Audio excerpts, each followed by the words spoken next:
How to really warm up your voice in singing. I have a lot of material on this in the Art of Body Singing, lots of exercises. And there are a lot of programs on the market, many with some great material. To me, what I'd like to just talk about here briefly is the overall gist of what to accomplish in a warm-up. And so, first thing, the voice hates to be shocked. So avoid exercises that just start right away at full volume or too high in your range. Start with things that are low and comfortable. Ideally very soft, but that's harder for some than others at the beginning. And to recognize when you're using a very efficient kind of super, what I call liquidy light tone. And loosen up for a few minutes at least with something like that. And what I think is a great idea is to stay put in a certain part of your range, ideally your middle, lower middle, for a couple minutes without thinking you have to move around so much at first, just to kind of wake your voice up a little like you do a light stretch. And so in the Art of Body Singing, we have something called the drool exercise, which is just a very gentle little exercise.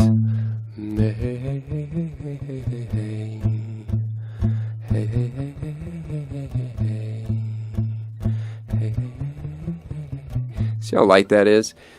It's officially an airy tone, but it's not breathy. There's a difference from to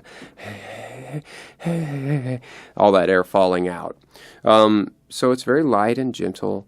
And then after you do that for a couple minutes, typically we do it over some different vowels, even taking something like that and moving it more full range. While we're doing that, we're using our hands in this area around the jaw, back of head and neck. I've got several of these in the Art of Body Singing that I'd guide you through. But the idea is to get drooly. The idea is to get so relaxed that you're salivating. So a few minutes of that pays off greatly, because then you can cover some more ground. And then in my view, you start working some light things that are breath and pressure related. So I do like the tongue roll and lip roll exercises when they're done well.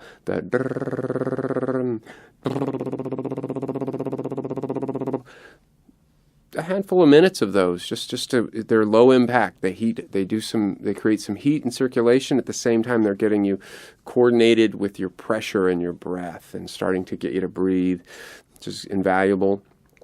Some other things I like that are kind of full range and sweeping and maybe moving a lot, moving the notes a lot, get you kind of thinking a little faster, and then get over to something very comfortable and light and vibrant. Okay, in the Art of Body Singing, we call this a #1 ratio, where there's no air on the tone.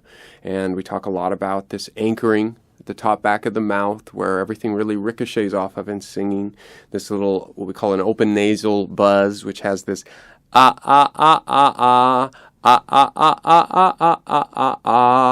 honestly, several minutes of some version of kind of working that around your range, just to really start getting to a more vibrant place where the air's off the tone now, and you're beginning to work what it takes to do this coordination. And then graduating that, as I like to say, graduate the warm-up. If you graduate your warm-up every couple minutes to what's the next thing, you'll warm up much more quickly and much more effectively than if you spent several minutes doing something that just really wasn't taking a tour of what you needed to take to wake up your body and wake up your voice. So taking that vibrant thing and starting to add a little distance,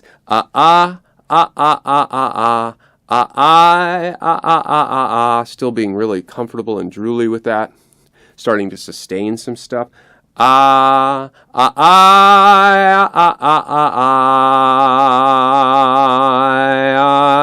Because that's hard to do, and that's a skill level in that. So you're raising the bar on the skill level needed. It's hard to sustain that without it slipping into an airy tone. It wants to slip, so it's cost you some energy and some concentration. To be able to do all these out of your head is great, so you're not focusing on just nothing except singing along by rote to something you've done maybe 10,000 times. Instead, you're paying attention to yourself in the moment and making the adjustments necessary. And then starting to expand that higher and higher, but warming up to me should go up and then back down and up. If something starts feeling tight, turn around, go back down, get loose, work these vibrant areas, sustaining distance. And then warm-up singing is very key. Do some singing in some low keys and do the same process. Start with a really light light little thing, and then work your way back over to what you've already done in the more controlled environment of a warm-up.